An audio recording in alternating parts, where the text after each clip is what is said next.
শুভ সকাল সবাইকে নতুন আরো একটা ব্লগ ভিডিও দেখার আমন্ত্রণ জানিয়ে শুরু করতে যাচ্ছি আজকের ব্লগ। এই তো দেখতেই পাচ্ছেন আকাশটা কেমন মেঘলা হয়ে আছে, আর এই তো গাছের একটা পাতাও নাই এই গাছটার মধ্যে, একটু ভুতুরে ভুতুরে পরিবেশ। আর এই যে আমার এই যে গাছগুলা এই রোদে রাখাতে পাতাগুলো মাশাআল্লাহ কত বড় বড় হয়েছে এবং কালার আসছে।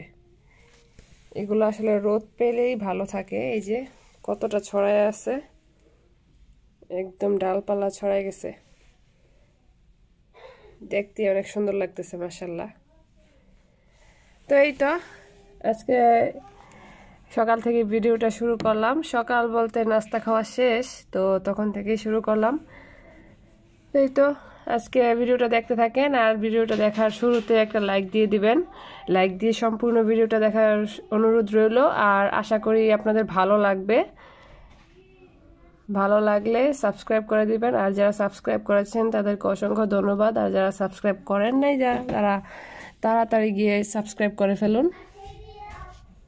তো আজকে রান্না করব এই যে বেগুন আর আলু কেটে নিছি, কেটে একবারে ধুয়ে পরিষ্কার করে নিছি, আর এখানে মাছও পরিষ্কার করে নিছি। তো আলু বেগুন আলু দিয়ে ইলিশ মাছ খেতে ভালো লাগে। তো ইলিশ মাছ এই যে লেজ আর মানে অল্প ছিল, সেগুলো আমি পরিষ্কার করে ধুয়ে নিছি। আর এখানে আমি মশলাটা কষাই নিতেছি। তো এখানে আমি মাছটা কষাই নিব। তো এখন আমি মাছগুলো দিয়ে দিব। মাছটা কষানো হয়ে গেলেও তারপরে উঠে রাখবো, তারপরে আমি আলু বেগুনগুলা মানে কষাই নেব। কষাই নেওয়ার পরে ঝোল দিয়ে দেব। তো দেখতে থাকেন, দেখার শুরুতে একটা লাইক দিয়ে দিবেন। লাইক দিয়ে সম্পূর্ণ ভিডিওটা দেখার অনুরোধ রইল, আর আশা করি ভালো লাগবে। দেখতে থাকেন। তো এই তো মাছটা কষাই নিতেছি। মাছটা কষানো হয়ে গেলে নামিয়ে নেব। এই তো কষিয়ে রাখা মাছগুলো এখানে উঠে নিছি। তারপর আমি সবজিটা একটু কতক্ষণ কষাই নিছি, তারপর এখন গরম পানি অ্যাড করে দিছি। তো এটা বলক আসুক, তারপরে আমি মাছগুলো দিয়ে দিব। তো এর ফাঁকে আমি ঘরটা ক্লিন করে নিতেছি। আনায়া ঘুমাইতেছে, তো সেই ফাঁকে আমি ঘরটা এখন পরিষ্কার করে নিতেছি। তো মাছগুলো দিয়ে দিলাম। এখন যতক্ষণ মানে একটু ঝোলটা কমে আসলে তারপরে একটু জিরা পাউডার দিয়ে দেবো, তারপরে নামিয়ে নেব। যেহেতু ধনিয়া পাতা নাই, সেহেতু হালকা একটু মানে জিরা পাউডার দিয়ে দেবো, তাহলে খেতে ভালো লাগবে। এই যে মাশাআল্লাহ তরকারিটা অনেক বেশি সুন্দর হয়েছে, আশা করি খেতেও ভালো হবে।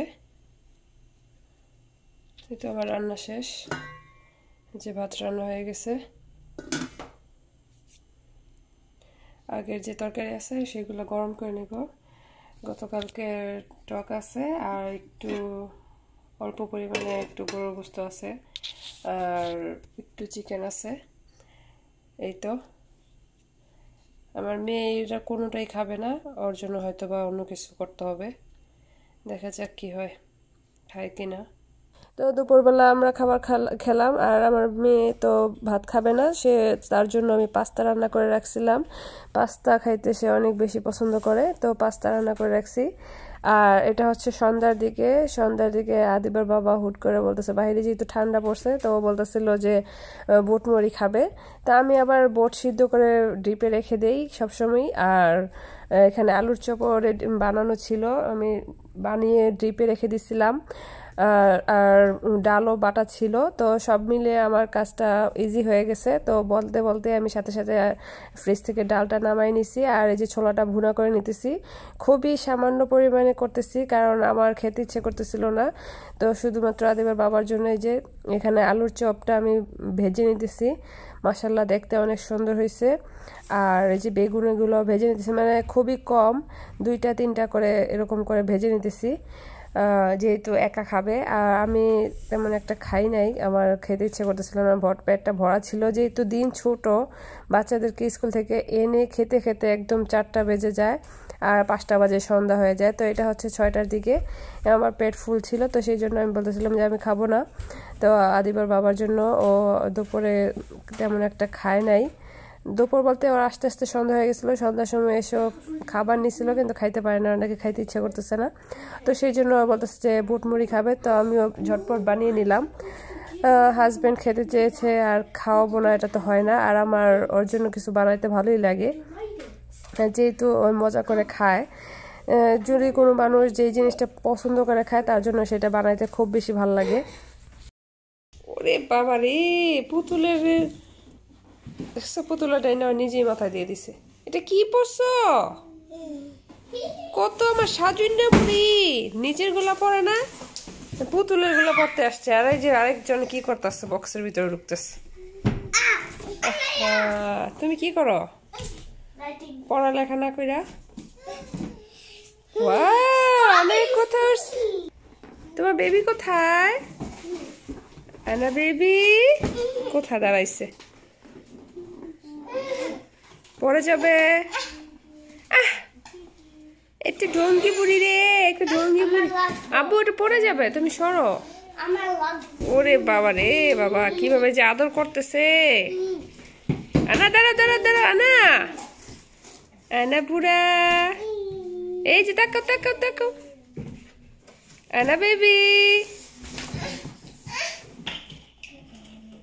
আদর করো আদর করো। এতক্ষণ কি আদর করতেছিল, আর এখন ভিডিও করতেছেন, থেমে গেছে। ওরে বাবা রে, এটা কে? তোমার বেবি? এটা তোমার বেবি? ও এই যে আনা বেরি, আনা বুড়ি। বাসার মধ্যে এত খেলনা, সেই বক্স দিয়ে খেলতে হবে। যে কোনো একটা বক্স পাইলেই হয়েছে, এটার ভিতরে ঢুকবো, নামবো, বের হবো, এমন করতে করতে ঠাস করে এখন পড়তেছে, তারপরও ব্যথা পায়, তারপরও এই বক্স দিয়ে খেলতে হবে। কেন তোমার কি আর খেলনা নাই? আনা বেবি, ওরে বাবা, নিজে পুতুলেরও পরে, নিজেও পরে। কি ঢং! আব্বু তুমি এমন করো না।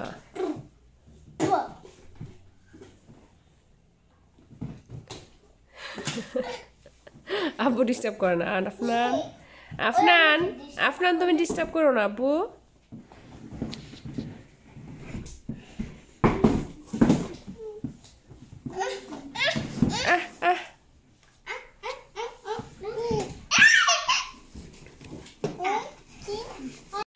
তো এটা হচ্ছে পরের দিনের ভিডিও। তো চিকেনটা আমি আগের দিনে মেরিনেট করে রেখে দিছিলাম, তো সেই দিন আর ওদেরকে ভেজে খাওয়াইতে ইচ্ছে করতেছিল না, ভালো লাগতেছিল না শরীরটা, তো সেই জন্য সেই দিন আর ভাজা হয় নাই। তো এটা পরের দিন আমি এই যে কোট করে নিছি চিকেনগুলোকে ময়দার মধ্যে, তো সেটা এখন ফ্রাই করব। দুপুরবেলা ওদের জন্য এটাই করতেছি, আর মানে চিকেন ফ্রাই, আর সাথে হচ্ছে ফ্রেঞ্চ ফ্রাই ভাজা, তো সেটাই খাওয়াবো। আর আমাদের জন্য রান্না করছিলাম মানে পাতলা খিচুড়ি বা লেটকা খিচুড়ি, যেটা দুইটাই বলা যায়, তো সেটাই আমরা খাইছিলাম। আর বাচ্চারা খাইছে যে চিকেন ফ্রাই। তো চিকেন ফ্রাইটা মোটামুটি ভালোই হয়েছিল, দোকানের মতোই দেখতে লাগতেছিল, খাইতেও ভালোই হয়েছে। তো সেটাই ওরা খাইতেছিল, ওরা বলতেছিল অনেক মজা হয়েছে। তো এই তো, আর সাথে ছিল পেপসি, তো এটাই অনেক মজা করে খাইছে। তো এই তো আজকের ভিডিওটা এই পর্যন্তই। কেমন লাগলো অবশ্যই কমেন্ট করে জানাবেন, লাইক দিতে ভুলবেন না। আমাদের জন্য দোয়া করবেন, আমাদের পাশে থাকবেন, আমাকে সাপোর্ট করবেন। আল্লাহ হাফেজ।